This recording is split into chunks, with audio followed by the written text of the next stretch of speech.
Hoy tenemos con nosotros en Voces a Fernando J. Muñez, que ya conocimos el año pasado, cuando vino a hablarnos del lanzamiento de su novela, Los 10 escalones, ese homenaje a El nombre de la rosa, pero con personalidad propia y con su sello, que es muy potente y que encontramos a lo largo de todas sus creaciones. De igual manera, encontramos esa simbología de Fernando en Antes se secará la tierra, que acaba de publicar con la editorial Planeta. Fernando, bienvenido de nuevo a Voces. Es un placer que estés con nosotros.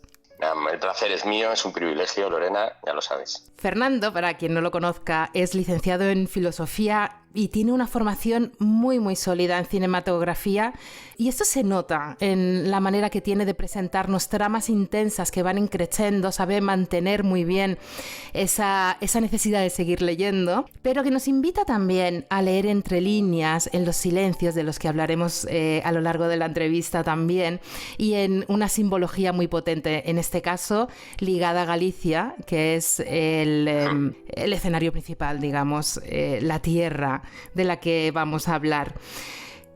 Todo parte de Yella y se extiende desde Yella en este libro, que es como la tierra, ¿no? Esa tierra que va extendiéndose como raíces hacia los personajes. ¿Quién era Yella? Bueno, pues está muy bien planteado por tu parte, porque bueno, la Yella de la novela es un personaje ficticio que está basado en mi abuela.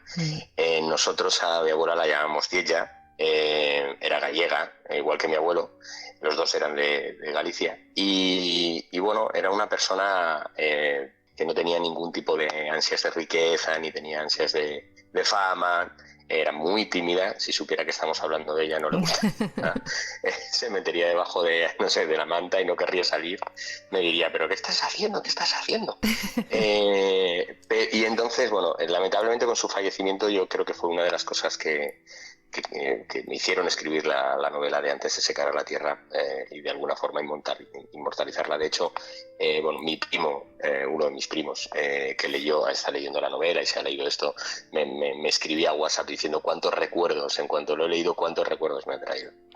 Porque en cierta medida también es la búsqueda del tiempo perdido, un poco a lo Proust, tanto en esto que estás hablando, en Andrés, que vuelve al Pazo y se reencuentra con Iria, y habla también un poco de eso, de recuperar todo eso que se ha perdido. Claro, la novela comienza con André llegando después de haber estudiado 10 años lejos del Pazo Leyes, y claro, se reencuentra con toda la familia, ¿no? Pero él tiene especial interés en reencontrarse con Iria, ¿no?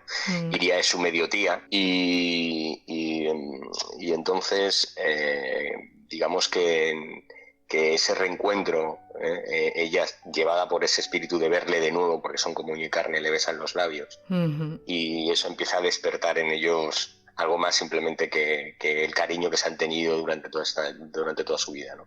Empieza a despertar el deseo, y esto va a cambiar las miradas ya, ¿no?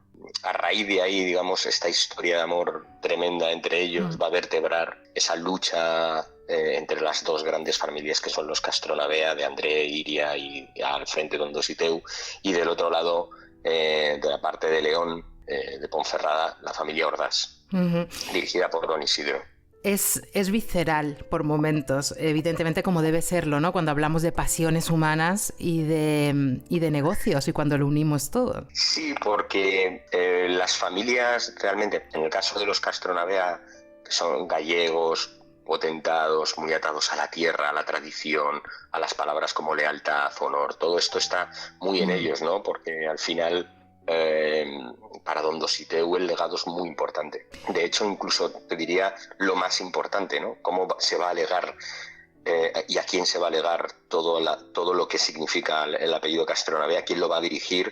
Para él es tan importante que incluso tiene que luchar contra sus propios prejuicios de la época, y termina legando en Iria, porque sabe que su hijo Amaro y sus nietos no van a ser los líderes capaces de mantenerlo, ¿no? Y del otro lado, en Don Ordaz, representa un modelo completamente diferente. Son, como bien decía, son empresarios que buscan el beneficio en base a inversiones, ¿no? En este caso mineros, y claro, van a abrir una mina en tierras de los Castronavea porque hay carbón, y esto a los Gastronavea no les va a gustar nada porque, claro, las vacas beben del río, beben carbón, ¿qué está pasando? Bueno, y a partir de ahí empiezan los problemas. Claro, estamos en esa España que no lo hemos dicho de 1845, que es cuando empieza, después de las guerras carlistas, desamortización, todo, claro, hay un cambio, hay una revolución, esa burguesía también. Sí, claro, porque está llegando ya el ferrocarril, las fábricas de carbón van a ser en cuestión de años algo muy importante, la revolución esta industrial de finales de siglo. Entonces, digamos que don Isidro y los Ordaz representan esto, representan el cambio. Hay un momento en la novela, tampoco desvelo demasiado, en el cual Dositeu se lleva a André y le enseña una especie de como de mar, de colinas verde gallego, ¿sabes? Con una profundidad, una lontananza enorme y tal.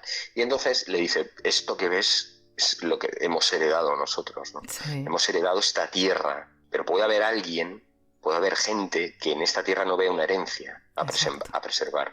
Puede haber alguien que en esto vea una tierra para explotarla. Y tenemos que evitar que esto ocurra. Eso lo simbolizas muy bien. Bueno, a mí me gusta mucho. Yo busco siempre en tus libros símbolos por todas partes porque sé que los vas dejando. A veces puedo estar errada, pero bueno, tú sabes que me empeño. No, oye, pero ya sabes que no hay interpretación errónea. Los libros están para ser leídos y ser interpretados y además cada uno en su clave. Es más, te diría que hay veces que los lectores me dicen cosas que yo no he pensado y sin embargo he puesto sin darme cuenta. Entonces, esa es la magia. Esto es la magia de la literatura. Exactamente. ¿No? Esto es irreemplazable por ninguna inteligencia artificial. Ahora que está tan de moda ya aprovecho y meto... Sí, bueno, oye, dentro de poco alguien dirá, escríbeme antes se secará la tierra. Por supuesto. Y imposible. Ya lo tenemos ahí. Imposible porque nadie es Fernando. Imposible. Que te iba a decir que lo simbolizas muy bien en ese enfrentamiento de la personificación del enebro en Dositeu y del Azor en Isidro. Ese enebro, el símbolo de la longevidad, de la tradición, de esa atadura. De una manera preciosa. Si te das cuenta, el enebro es un árbol muy duro, tiene una madera durísima y unas raíces. No es que sea muy, muy grande, pero está muy enraizado, ¿no? Exacto. Y tiene es un tipo de madera enormemente dura. Exacto. Y poco flexible. Y esto le pasa a don Dositeu. Dositeu, la flexibilidad le llega por imposición. Es decir, termina, lo que te digo, se da cuenta de que su hijo a mano directo no tiene la calidez, ni la fuerza, ni el temple para liderar. Puede ser un buen político, pero nada más. Su primer nieto, Amil, es obvio que no puede liderar porque tiene más ego que cabeza, ¿no? Y en el caso de André, que es un hombre muy atemperado, que es un hombre muy reflexivo, no tiene el liderato, porque no tiene, sí tiene la sabiduría del líder, pero no tiene la determinación que tiene su tía. Ese cambio para don Dositeu y tener que dejarlo al final a una mujer, para él es muy duro, porque él cree que la gran, entiéndeme, el gran problema que ha tenido en su vida es que no tiene un varón a quien dejar el legado. Y es como el enebro, como dices tú, ¿no? Y en el caso de don Isidro es un depredador. Exacto. O sea, es un depredador. Que vuela, que mira todo desde lo alto. Que sortea, claro. Y además, el Azor es un tipo de nave que si lo sabes, vuela dentro de los bosques. O sea, no es un ave a lo mejor como un halcón, ¿no? Sino que es un ave que va a toda velocidad sorteando todo tipo de ramas, hasta cazar. Con un objetivo. Con implacable. Un objetivo, claro. Y es implacable en ese sentido. A mí me gustaba esa figura de don Isidro que es capaz de sortear cualquier problema, cualquier obstáculo con tal de conseguir sus objetivos. Así es, y así se va mostrando. Son muy, muy fascinantes tus personajes, muy potentes, ¿eh? A mí me gusta mucho la violencia en los personajes. Entiende el sentido en el que lo estoy diciendo, violencia o los extremos también. Cultivar leche, carne, la leyenda del blasón de Castronavea. Sí, claro. Pero que es vida y muerte y resurrección en realidad. Bueno, porque al final te das cuenta de que ese lema ya te deja claro qué tipo de familia son, ¿entiendes? ¿A qué están atados? O sea, de alguna forma están atados al ciclo, están atados al propio ciclo de la Tierra y lo entienden así, ¿sabes? Cosa que los Ordaz esto pues es como no sé, les suena algo como como que viene de un mundo lejano, antiguo, arcaico, que no va con ellos. Y más enfocados a las apariencias, porque tienen que demostrar, evidentemente, porque no viene de arraigo, no son una estirpe, como pueden ser. No, o sea, digamos que él, don Isidro, es un hombre atado a los negocios, claramente, empresario, que emparenta a la hora de casarse con su mujer, Cordelia, con una vizcondesa, porque le interesa, y además es que lo dice así, a mí me interesaba no tanto el hecho de ser conde, o sea, vizconde y tal y cual, o estar casado con una vizcondesa, sino poder acceder a cierta clase social a través de ese título para poder hacer más negocios, ¿sabes? Exactamente. O sea, ¿sabes? No está pensando en el título ni lo que eso le reporta en el sentido de prestigio o estatus, no, eso le da lo mismo. De hecho, él no tiene los escudos puestos, habla de los escudos cuando llega en las casas familiares y tal, él lo que le interesa es hacer negocios, y lo deja claro desde el principio, ¿no? Totalmente. Oye, Lorena, ¿y te has dado... Esto es una pregunta que te hago yo a ti, aunque no debería, pero ¿te ha gustado? Yo siempre lo pregunto, ¿te ha gustado las guardas con la genealogía? Sí, me ha gustado. Es curioso, te lo iba a preguntar. ¿Por qué? O sea, ¿era necesario? No era necesario en el sentido de necesidad, ¿no? Porque yo sí, creo me que ha gustado. Creo que aporta... Se explica perfectamente quién es quién, de dónde viene cada uno y todo lo demás. Yo siempre lo pregunto porque hay muchos lectores que me han dicho que les ha encantado esto de tener una referencia visual y tal, que son referencias visuales, no es que realmente estén descritos así los personajes al 100% ni cosas de este tipo. Pero sí que se amoldan bastante, ¿eh? Yo creo que sí que lo has captado bien o lo habéis captado bien. Creo que te acercan a la historia, hacen que te sumerjas mejor, ¿sabes? Como que te acerques a los personajes de otra manera. A mí sí, a mí no me supone... Sé que hay gente a lo mejor que le puede como suponer un obstáculo, que no quieren hacerse una idea preconcebida del personaje, pero creo que no, porque tus personajes los defines tú a través del interior de la personalidad. O sea, yo creo que se ven bien en esto, pero yo quería saber un poco tu opinión desde fuera. Pues claro, uno siempre está pegado al libro y es difícil saber esas cosas, pero bueno.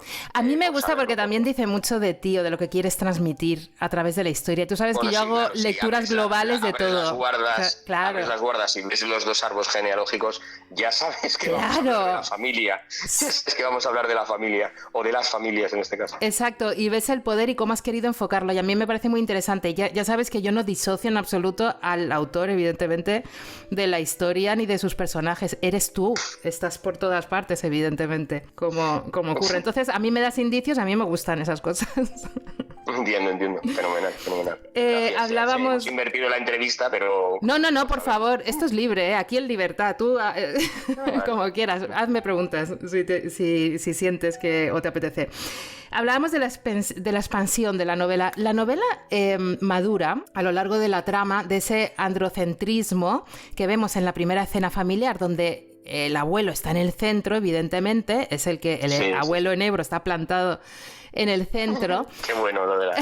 Sí, es que es muy visual el enebro. Me ha encantado ver que lo hayas utilizado con Dositeu. Y luego va evolucionando a un empoderamiento paulatino de las mujeres, cada una a su manera, y todas tienen un rol en ello, que también era una manifestación de una sociedad que se abría del interior al exterior, como bien hemos estado anunciando. Y personajes puentes como Iria, evidentemente, que como no nos va a gustar, ¿verdad?, que dice en un momento dado: si me amas deberás soportar la carga de amarme, porque soy una mujer con una libertad como ninguna y no renunciaré a eso por nadie. Sí, es que Iria es muy volcánica, es un personaje muy volcánico, ¿no? Es un personaje que tiene una ventaja estratégica. A mí me gusta que ese empoderamiento, como muy bien dices, ¿no? La narrativa te va llevando a él. Ves cómo Iria se empodera principalmente porque se hace cargo de una familia muy poderosa en Galicia, ¿no? Y esto ella la pone en el centro automáticamente. Exacto. Quiero decir que otras mujeres no tienen el respaldo de tener unas tierras enormes, ganadería enorme, una fortuna enorme. No tiene esto, ¿no? Ella tiene esa ventaja estratégica porque hereda todo esto. Y entonces esto la permite tener un tipo de vida que en el siglo XIX es como imposible, ¿no? O sea, como las mujeres estaban completamente constreñidas a un corsé social muy concreto, muy determinado, que les decía cómo vestir, cómo sentir, incluso cómo pensar, cómo comportarse, con quién debían cansarse, ¿no? Cuántas veces ir a misa, cuántas veces rezar. O sea, todo esto estaba como protocolarizado. Y en el fondo, Iria, lo que pasa es que al tener el poder que le da ese respaldo, sabe perfectamente que hay ciertas leyes que las va a poder sortear, otras que las va a tener que asumir, pero ya tiene un espacio de libertad muy propio, ¿no? Esa escena en donde cuenta cómo los hombres de repente la dicen que una mujer no le puede dar órdenes, ¿no? Hay un momento que cuenta que muchos capazaces se habían negado a seguirla porque sería una reacción muy típica de la época, ¿no? Una mujer dando órdenes sobre ganado y sobre tal. Y ella dice, me he preparado más que vosotros, sé más que vosotros porque he tenido que luchar contra vuestros prejuicios para serlo. Y además de eso soy quien manda. Y entonces dice, así que iros. Los echa. Y al primer año vuelven, pues que ya les aprieta el hambre y les vuelve a echar. Y el segundo año vuelven porque les aprieta más el hambre y les vuelve a echar. Y ya el tercer año, cuando ya se comen hasta las piedras, ya es cuando les dice, ahora sí una mujer ya os puede dar órdenes, ¿no? Y dice, sí, los que quieras, porque necesitamos comer yo, mis hijos y todos los demás. Y entonces dice, bueno, pues ya, entonces a partir de ahora ya podéis trabajar para mí. Sabe que tiene que trabajar, pero tiene el poder de su lado, ¿no? Para poder hacer esto. Pero a la vez, pues tiene que tener muchos otros problemas, cuidados con el corsé social del que hablamos, ¿no? Como por ejemplo las relaciones sexuales que tiene. Exacto. Sabe que las debe tener de forma secreta, que las tiene que tener con gente que pasa por allí, que le gusta y que tal, pero nada más. ¿Por qué? Porque sabe lo que eso implicaría y lo que implicaría quedarse embarazada. O sea, todo eso sigue estando ahí.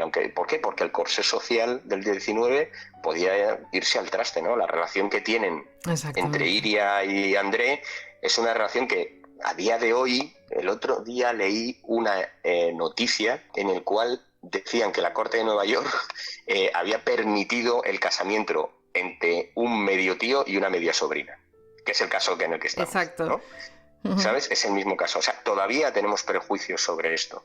Todavía, o sea, hay una carga brutal de prejuicios detrás.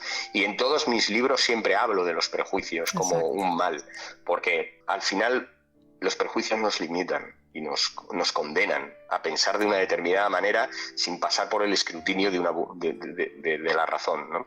De una buena razón lógica. Totalmente. Iria, el nombre es de origen griego y hace referencia a Iris, la diosa del arco iris, y me quedaba muy bien para hablar de ella porque es la que va a anunciar un pacto entre el Olimpo y la tierra que habitan los hombres. Entonces, pues no sé si lo pensaste a la hora de elegir el nombre, pero fíjate qué bien te ha ido. No lo pensé, te soy sincero. Quedaría estupendo decir ahora, por supuesto, lo pensé. Pero lo has pensado tú, que es mucho mejor incluso, ¿sabes? Que te haya salido. No lo pensé así, pero ahora que lo has dicho, cuadra perfectamente. Totalmente. Hablábamos del tiempo recuperado antes y tú has hablado de ese André y esa relación con su tía y describes cuando se reencuentran, es precioso, permíteme que lea un pequeño fragmento. Claro. Que dice, André supo que no hacía falta decir nada porque las palabras eran distancia y los sonidos torpeza. Y prendado por aquella fuerza salvaje que habitaba en su tía, encadenado a aquel huracán que podía condenarle, embargado por la presencia abrumadora de su verdor, sintió que todas las noches solitarias de universidad, que todas las amantes pasajeras, que todos los recuerdos de aquella dolorosa separación se hacían minúsculos hasta desaparecer en aquella tempestad que le prometía que nada los separaría de nuevo.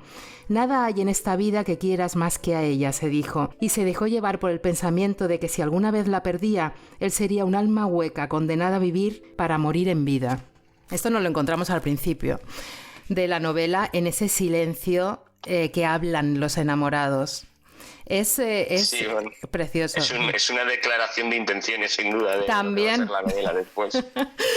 Y, sí, y de esa vorágine de pasión y sentimientos encontrados que va a sentir André, en la que no podemos entrar porque estaríamos desvelando cosas que no hay que desvelar porque a Fernando hay que ir descubriéndolo página a página. Quinta, otra gran mujer, esa personificación de la magia, de esas meigas gallegas, de las brusas. De las brusas, efectivamente. Sí, de las meigas, de las brusas, de la tierra, ¿no? Es capaz dicen que es capaz de entender el sonido del viento, el arrullo con del esa mar, sabiduría atávica. Atávica lo utilizas en dos lugares que me ha gustado, ligado a la descripción de Quinta, a la capataz de Sí.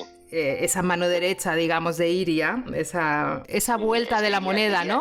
Iria yo creo que podría ser un personaje del que se podría hacer un spin-off simplemente. Totalmente. De la profundidad y de la fuerza que tiene. Totalmente.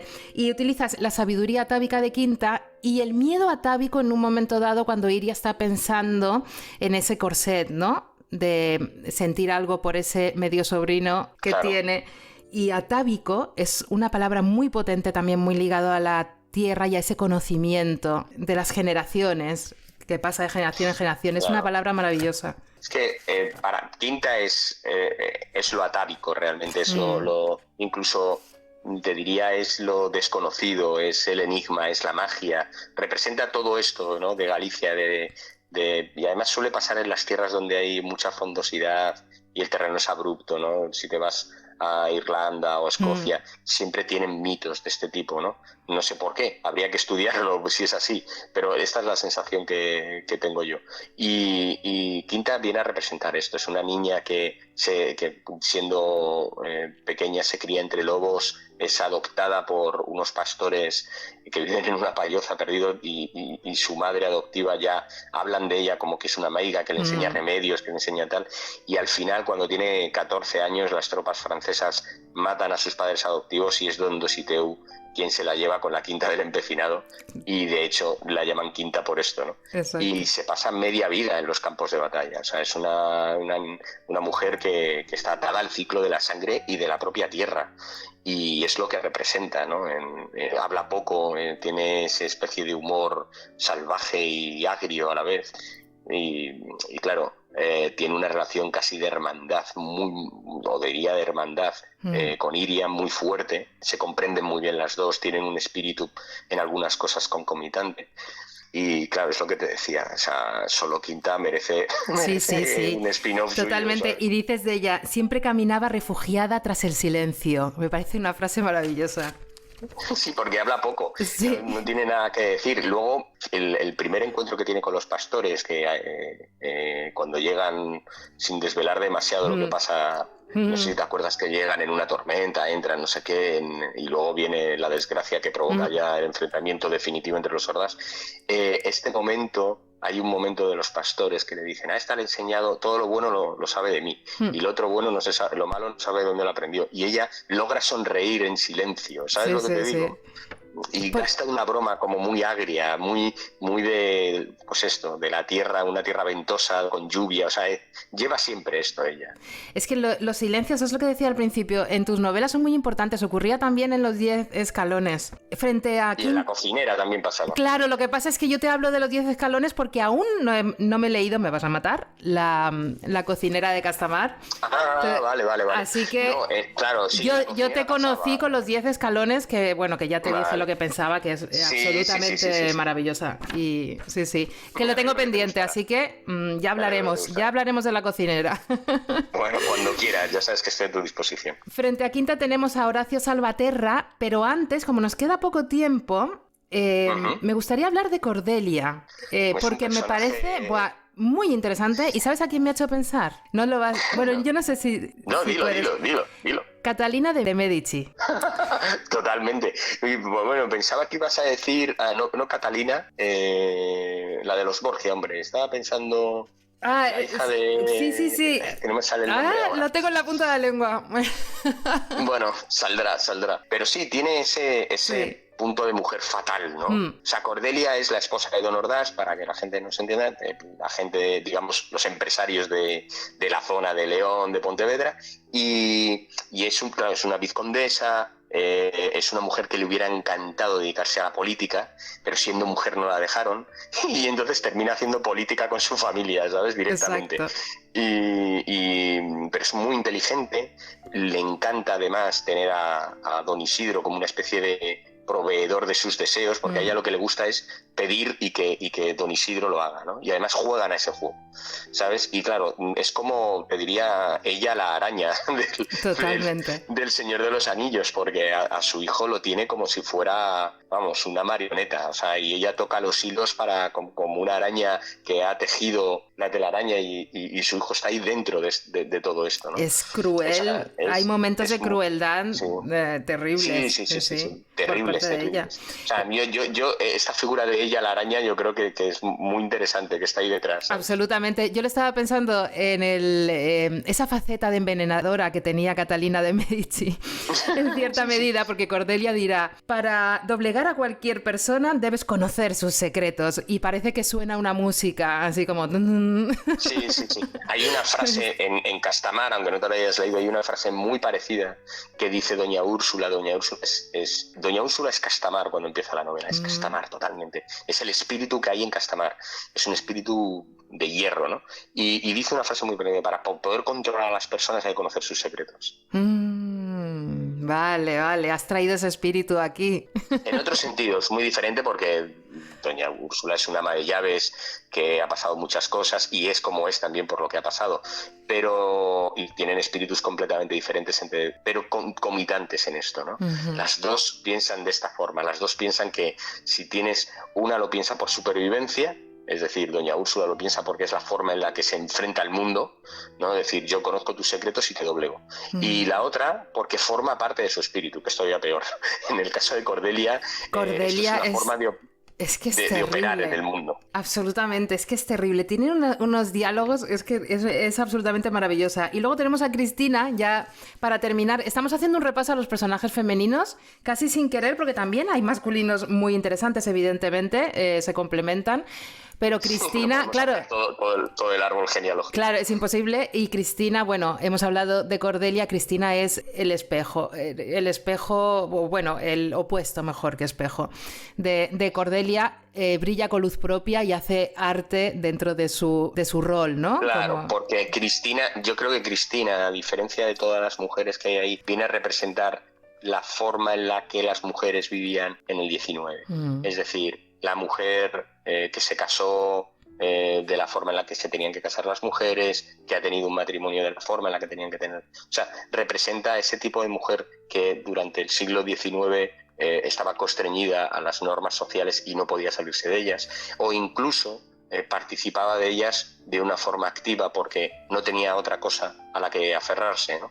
Entonces Cristina al final piensa en cómo casar mejor a sus hijas o a sus hijos, ¿no? A Basilisa y a Matilda, cómo casar a André, o sea, piensa como una mujer de la época, siente como una mujer de la época y padece todo lo que padece, porque lo padece también como una mujer de la época. Y en silencio. O sea, es precisamente el contrapunto a todas las mujeres que hay ahí, porque ella entiende que su función es esa. Le gustaría haber tenido un aire fresco de libertad en otros momentos, sobre todo la relación con su marido, ¿no? Pero no puede. Totalmente. Por la educación, por el peso. Tenemos que dejarlo aquí por tiempo, te tengo que dejar volar a otras tierras. Bueno. Mientras estaba leyendo lo estaba pensando, qué bueno sería tener una serie, pero me ha dicho un pajarito que esto va a acabar en una serie, esta historia tremenda de antes se secará. Eso es decir todavía mucho. Pero bueno, sí, como sabes, yo tengo una productora con Rodolfo Sancho y con otro socio, y estamos asociados con ONZA, que son la gente que produjo El Ministerio del Tiempo, para sacar la serie adelante. Hablaremos con la 3 Media, o estamos hablando, vamos a ver. O sea, todo esto todavía lleva mucho tiempo, es un poco precipitado. Por ahora, lo importante es que el libro tenga su espacio, que son los lectores. Pues yo creo que lo van a coger con mucho entusiasmo y se van a adentrar en estas familias de una manera totalmente inevitable, diría yo, en ocasiones. Por momentos no quieres entrar, pero es así. Muchísimas gracias, Fernando, por esta historia maravillosa y por tu predisposición y tu tiempo, como siempre. Gracias. Nada, gracias a ti, Lorena. Ha sido un placer, de verdad.